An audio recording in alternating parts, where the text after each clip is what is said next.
దాంట్లో మన Vizag crime previous ఇయర్తో compare చేస్తే 11.7% తగ్గడం జరిగింది. ఎస్పెషల్లీ మహిళల మీద నేరాలు నియర్లీ 25% తగ్గడం జరిగింది.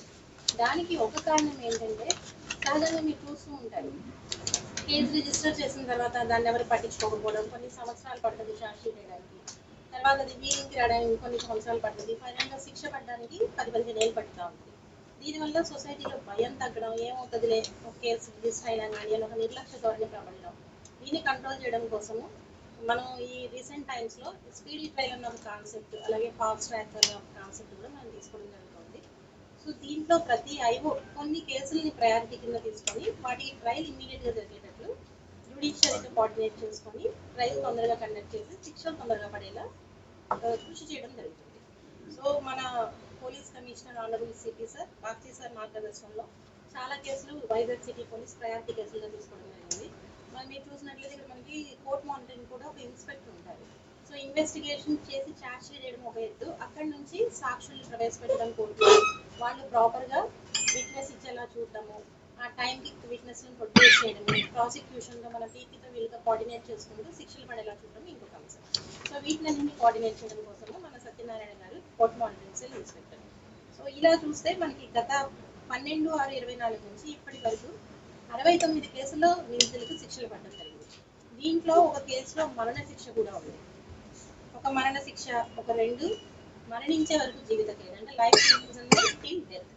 అలాగే ఒక 10 కేసుల్లో అంటే లైఫ్ సెంటెన్స్, ఒక 15 కేసులు 20 ఇయర్స్ కఠిన కారాగార శిక్ష రిగరస్ ఇంప్రిజన్మెంట్. అలాగే ఒక 2 కేసుల్లో 25 సంవత్సరాల కఠిన కారాగార శిక్ష, 2 కేసుల్లో కఠిన కారాగార శిక్ష, 3 కేసుల్లో 7 సంవత్సరాల కఠిన కారాగార శిక్ష ఇట్లా పడడం జరిగింది. దీనిలో ఎక్స్క్లూజివ్లీ విదిన్ 1 ఇయర్ అంటే ఎఫ్ఐఆర్ రిజిస్టర్ అయిన దగ్గర నుంచి ఛార్జ్ షీట్ పడి జడ్జిమెంట్ వచ్చేసిన దాంట్లో విదిన్ 1 ఇయర్ 5 కేసెస్ కూడా ఉన్నాయి. ఇవన్నీ POCSO cases. So Arilova PS లిమిట్స్లో కన్న తండ్రి తన 2 మైనర్ బాలికలపై చేసిన సెక్షువల్ హెరాస్మెంట్కి సంబంధించి 10 నెలల వ్యవధిలోనే 20 సంవత్సరాల కఠిన కారాగార శిక్ష నియమించడం జరిగింది.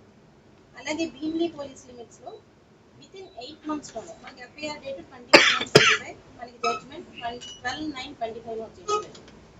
ఫిజికల్లీ మెంటల్లీ రిటార్టెడ్ అయిన ఒక మైనర్ బాలికపై అత్యాచారానికి పాల్పడిన కేసులో 20 సంవత్సరాల కఠిన కారాగార శిక్ష కేవలం 8 నెలల వ్యవధి. అంటే ఎఫ్ఐఆర్ పడగానే వితిన్ 8 monthsలో శిక్ష కూడా పడిపోవడం జరిగింది. అలాగే మహిళా పిఎస్ లిమిట్స్లో ఉన్న ఒక కేసులో ఇది 5 నెలల వ్యవధిలోనే కన్న తండ్రి 4 సంవత్సరాల వయసున్న తన కూతురిపై లైంగిక వేధింపులకు పాల్పడిన కేసులో నిందితుడికి మరణం వరకు కఠిన కారాగార శిక్ష వితిన్ 5 months. అలాగే 1 town పిఎస్ లిమిట్స్లో కేవలం 9 నెలల్లోనే మైనర్ బాలిక మీద అత్యాచారానికి పాల్పడిన కేసులో నిందితుడికి 20 సంవత్సరాల కఠిన కారాగార శిక్ష వేయడం జరిగింది. ఇప్పుడు రీసెంట్గా చూస్తే నిన్న ఒకటి మనకు వచ్చింది, ఇది కేవలం 6 నెలల్లోనే భీమిలీ పిఎస్ లిమిట్స్లో మైనర్ బాలికపై అత్యాచారానికి పాల్పడిన కేసులో 7/6/25 కేసు రిజిస్టర్ అయింది. నిన్న అంటే 2/1/26 విత్ 6 monthsలో నిందితుడి 2 ఉన్నారు, వాళ్ళకి 20 ఏళ్ల కఠిన కారాగార శిక్ష వాళ్ళకి పడడం జరిగింది. సో వీటన్నిటి వల్ల సొసైటీకి ఒక మెసేజ్ ఉంటుంది, శిక్ష చేస్తే నేరం చేస్తే శిక్ష తప్పించుకోలేదు, అది కూడా త్వరితంగానే. మనం అంటూ ఉంటాం కదా, justice delayed is justice denied ఇట్లాంటివన్నీ.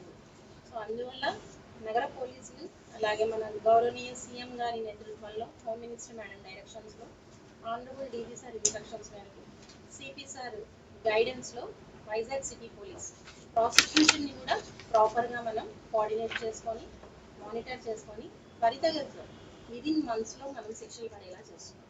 దీనికి మాకు సహకరించిన ప్రాసిక్యూషన్ అధికారులకు అలాగే ప్రతి ఒక్కరికి మాకు